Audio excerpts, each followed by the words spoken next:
স্বপ্ন। এখন এই স্বপ্ন যে আমরা দেখি, এই স্বপ্নটা আমাদেরও অনেক ভালো স্বপ্ন আছে। স্বপ্নের ক্ষেত্রে হাদিসে যতগুলো নির্দেশনা আছে, আপনি যখন কোনো খারাপ স্বপ্ন দেখবেন, অর্থাৎ যেই স্বপ্নটা ভীতিকর, যেই স্বপ্নটা দেখলে আপনি ভীত বিহ্বল হয়ে যান, যেই স্বপ্ন দেখলে আপনার মনের ভিতরে টেনশন জাগ্রত হয়, এই স্বপ্ন যদি দেখেন, দেখার সঙ্গে সঙ্গে যদি জাগ্রত হতে পারেন, তাহলে আপনি বাম দিকে ফিরে 3 বার থুতু ফেলবেন। কয়বার? 3 বার থুতু ফেলবেন। অর্থাৎ থুতু ফেলে যে বিছানা ভিজিয়ে ফেলবেন সেরকম নয়, থুতু ফেলা তারপরে বলবেন যে আমি যেটা দেখছি এর ভিতরে কোনো ভালো দিক থাকলে সেটা আমার জন্য, আর এটা যত খারাপ আত্ম আছে এটা শয়তানের জন্য। কি বলা যাবে? বাংলা এটা বলে ফেলবেন।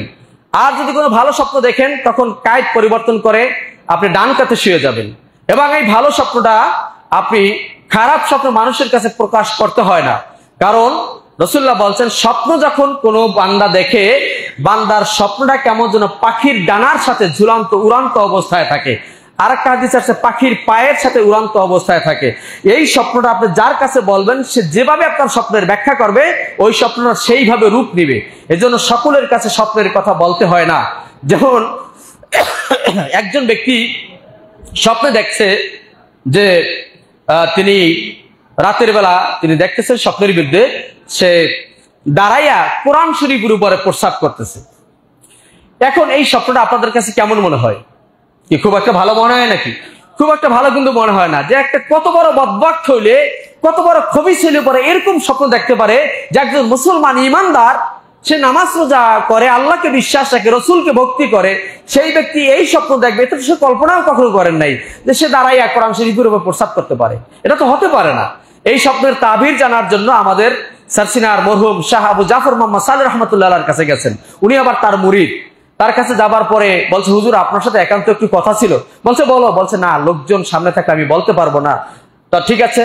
হুজুর যখন সবার সাথে দেখা করে সবাইকে বিদায় দিলেন, শেষে তাকে বললেন যে বলো তোমার কি কথা আছে। বলছে, হুজুর আমার তো ভয় হয় এবং লজ্জা হয়, তারপর তো আমাকে বলতে হয়। যে হ্যাঁ বলো, সমস্যা নাই। বলছে, হুজুর আমি এর মধ্যে একটা স্বপ্ন দেখছি, আমি খাবে দেখছি যে আমি দাঁড়াইয়া কোরআন শরীফের উপর প্রস্রাব করতেছি।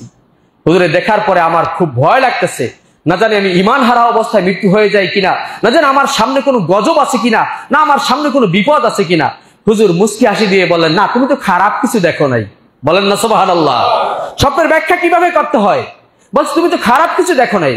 বলছে, হুজুর আমি এই স্বপ্ন দেখছি, তাও আপনি বলছেন খারাপ কিছু দেখি নাই। তাহলে এটার ব্যাখ্যা কি হতে পারে, এটার তাবির কি হতে পারে? বলছে, বাবা তুমি কি বিবাহ করছো? বলছে, হ্যাঁ হুজুর আমি বিবাহ করছি।